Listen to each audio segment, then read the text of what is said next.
옛날 옛적 한국의 한 작은 시골 마을에 지영이라는 한 소녀가 살고 있었다. 그녀는 항상 친구들과 어울려 다니며 마을 주변의 숲이나 강가를 탐험하곤 했다. 어느 늦가을 나무들이 모두 앙상해지고 낙엽이 바닥에 수북하게 쌓였을 즈음 지영과 그녀의 친구들은 처음 가보는 깊은 숲속으로 모험을 떠났다. 그날따라 유난히도 바람이 세고 하늘은 잿빛이었다. 숲속으로 들어가게 되면서 친구들 간의 수다는 점점 줄어들고 대신 낙엽을 밟는 바스락거리는 소리와 바람 소리만이 귓가에 맴돌았다. 숲은 점점 더 깊고 어두워졌고 조금 걷다 보니 어느새 자신들이 길을 잃었다는 것을 깨달았다. 친구들은 급히 방향을 돌려나가려고 했지만 이미 길을 헤매기 시작한 터라 점점 더 숲 깊숙이 들어가게 되었다. 지영과 친구들은 한참을 헤맨 끝에 마치 오랜 세월 동안 버려진 듯한 낡고 으스스한 오두막을 발견했다. 문은 덜컥거렸고 창문은 먼지로 덮여 있었으며 문 주위에는 오랜 세월 동안 자란 덩굴이 엉켜 있었다. 친구들은 비라도 피할 곳이 필요하다는 생각에 오두막으로 들어가기로 결정했다. 오두막 안은 어둡고 먼지투성이었다. 방 한 구석에는 오래된 나무 책상이 있었고 그 위에는 낡은 일기가 놓여 있었다. 호기심에 가득 찬 지영이 일기를 펼쳤다. 일기 내용은 놀라웠다. 나는 이곳에 갇혔다. 모든 것이 나를 가두려 하고 나를 이곳에서 벗어나지 못하게 한다. 이 숲에는 이상한 무언가가 있다. 그것이 나를 지켜보고 있다. 그날 밤 친구들은 오두막에서 하룻밤을 보내기로 했다. 하지만 아무도 제대로 잠을 이루지 못했다. 밤이 깊어갈수록 이상한 소리들이 들려왔기 때문이다. 누군가가 오두막 주위를 돌아다니는 소리, 멀리서 들려오는 신음소리, 그리고 어두운 숲속에서 반짝이는 무언가. 새벽녘, 지영은 이상한 기운에 눈을 떴다. 느릿하게 고개를 돌리자 창문 밖에서 무언가가 움직이는 것이 보였고 그것은 이내 창문 쪽으로 다가왔다. 그것은 마치 사람의 형상이었는데 눈이 없는 얼굴로 창문을 응시하고 있었다. 지영은 공포에 질려 소리를 지르며 친구들을 깨웠다. 친구들은 하나같이 두려움에 사로잡혀 밖으로 뛰쳐나갔다. 숲속을 달리며 그들이 깨달은 것은 그 형체가 점점 가까이 오고 있다는 것이었다. 차가운 공기가 폐로 파고들었고 그들의 비명소리는 메아리가 되어 숲속에 울려 퍼졌다. 지영과 친구들은 미친 듯이 뛰었지만 발 아래의 낙엽 소리가 점점 다급해지는 그 형체의 발소리와 뒤섞였다. 결국 숲의 경계에 다다랐을 때 그들은 그 형체가 마치 안개처럼 사라지는 것을 보았다. 지영은 숨을 고르며 돌아보았지만 아무것도 남아있지 않았다. 그들은 서로를 부둥켜 안고 다시는 그 숲에 가지 않겠다고 다짐했다. 그 후로 지영과 그녀의 친구들은 오두막에서 본 일기를 두고 이야기를 꾸미곤 했다. 마을 사람들은 아직도 그 숲을 피하며 그곳에 머물던 옛 전설을 이야기하곤 한다. 그리고 지영은 가끔 그날 밤을 떠올리며 창문 밖에서 모습을 드러낸 그 형체가 아직도 자신을 보고 있는 것은 아닌가 하는 두려움에 사로잡히곤 한다. 왜냐하면 그 형체의 얼굴이 가끔 꿈속에 나타나기 때문이다. 두 번째 이야기. 한국의 인터넷 커뮤니티에서는 흥미로운 공포 이야기 나공포썰 이 종종 공유되며 사람들의 관심을 끌곤 합니다. 여기 이런 공포썰 중 하나를 길게 풀어보겠습니다. 몇 년 전 한가을 밤이었습니다. 날씨가 서늘해지며 해가 점점 짧아지던 때였죠. 서울 변두리의 작은 동네에 사는 한 청년 민수는 그날 밤도 평소처럼 인터넷 커뮤니티를 돌아다니며 시간을 보내고 있었습니다. 공포 이야기를 좋아했던 그는 이따금씩 새로운 이야기를 찾아내곤 했죠. 그날 민수는 신림동 괴담이라는 제목의 게시글을 발견했습니다. 신림동에 위치한 한 오래된 빌라에서 벌어진 많은 사건들에 대한 이야기였죠. 글은 이렇게 시작했습니다. 신림동의 낡은 빌라. 그곳은 예전부터 귀신이 출몰한다는 소문으로 유명합니다. 특히 3층의 빈 방에는 사람의 인기척이 전혀 없지만 때때로 창문에 희미한 그림자가 비치곤 한다고 합니다. 민수는 그 이야기가 실제로 있을 법한 이야기가 아니라는 것을 알았지만 호기심에 반쯤은 믿는 마음으로 글을 계속 읽어나갔습니다. 이야기의 주인공은 민수와 같은 나이대의 대학생이었는데 이 학생은 돈을 아끼기 위해 신림동의 그 오래된 빌라로 이사를 오게 되었습니다. 처음 이사 온 날 그는 3층의 유일한 입주자였습니다. 고즈넉한 빌라와 달리 조금 음산한 느낌이 들었지만 그는 크게 신경 쓰지 않았죠. 몇 주가 지나면서 그는 빌라의 다른 주민들과 간단한 인사를 나누곤 했습니다. 다들 조용하고 별 문제 없는 사람들이었습니다.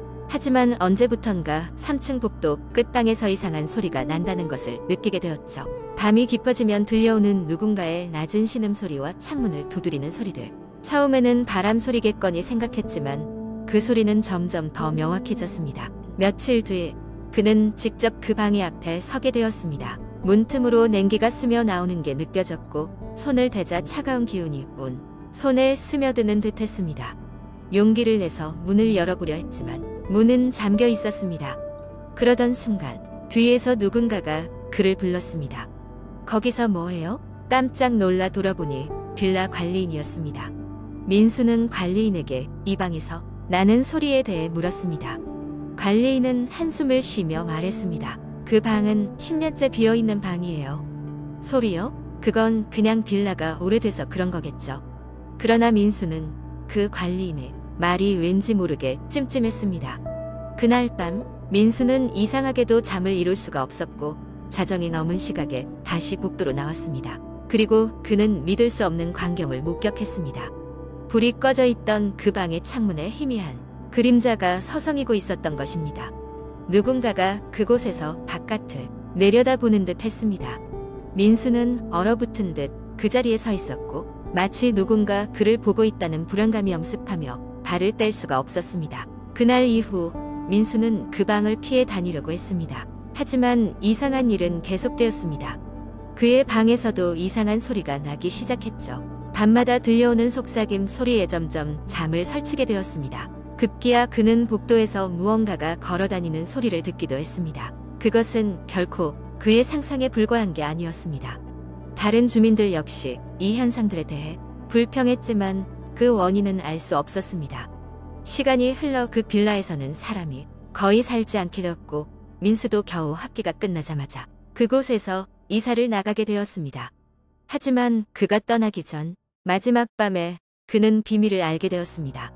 한 주민이 몰래 모아두었던 자료에서 그 방에서 수년 전에 참혹한 사건이 있었다는 것을 알게 된 것입니다. 그 사건 이후 그 방은 철저히 봉인되었고 이따금 다른 주민들에 의해 소름 끼치는 소리와 형체가 목격된다는 것이었죠.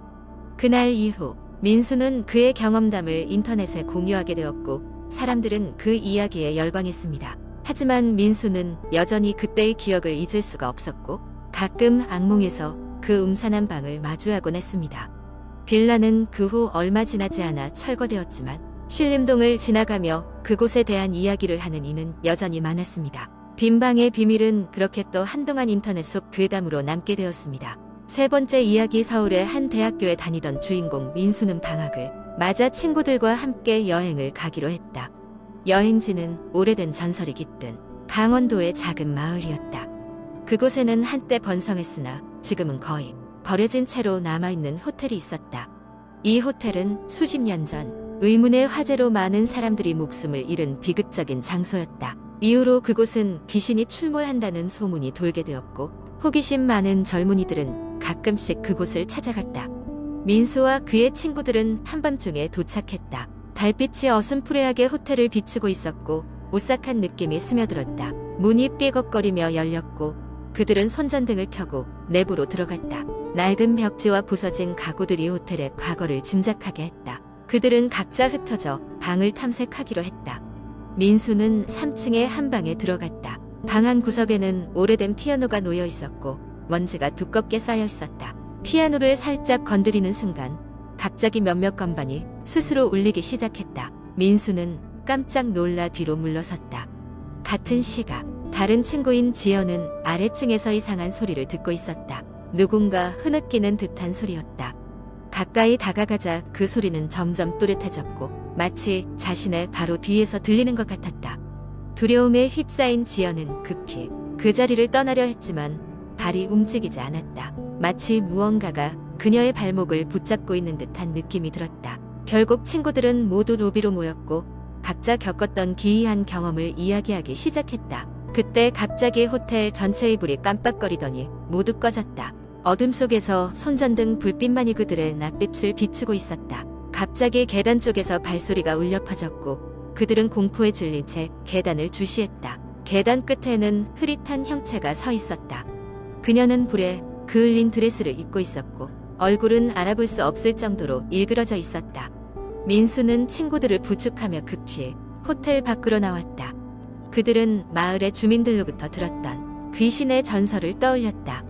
당시 화재에서 살아남지 못한 한 여성의 영혼이 아직도 그 호텔을 떠돌고 있다는 것이었다. 다음 날 마을의 한 어르신에게 이 사실을 전했다. 어르신은 무언가를 알고 있는 듯한 표정으로 조용히 말했다. 그 호텔에 들어간 너희는 이제 그녀의 저주를 피해갈 수 없을 것이다. 무언가를 가져왔나? 그곳에서 나올 때 반드시 무언가를 두고 왔어야 했네. 이 말을 들은 민수는 주머니를 뒤졌다. 그곳에서 호텔에서 주웠던 오래된 키체인이 나왔다. 어르신은 그 키체인을 바라보더니 고개를 저으며 돌아가서 다시는 그곳에 발을 들이지 말라고 경고했다. 그들은 다시는 그 호텔에 가지 않았다. 그러나 그날 밤 이후 민수와 친구들은 계속해서 이상한 꿈을 꾸게 되었다. 꿈속에서 그 호텔의 복도를 계속해서 배회하는 자신들을 발견했으며 그들이 갈 수 있는 곳은 어떤 방의 문 앞까지였다. 그리고 그 문은 절대로 열리지 않았다. 어느덧 시간이 흐르면서 친구들은 각자의 삶으로 돌아갔지만 민수는 여전히 그날의 기억에서 벗어나지 못했다. 호텔의 저주가 여전히 그를 붙잡고 있는 것이라는 생각이 들어 소름이 끼쳤다. 혹시 어느 날 그 꿈속의 문이 열리게 된다면 무슨 일이 벌어질지 상상조차 할 수 없었다. 이렇게 민수의 이야기는 끝이 났지만 그 호텔을 찾는 이들은 지금도 종종 귀신의 소문을 듣게 된다. 그곳에서 무언가를 가져오지 말라는 경고와 함께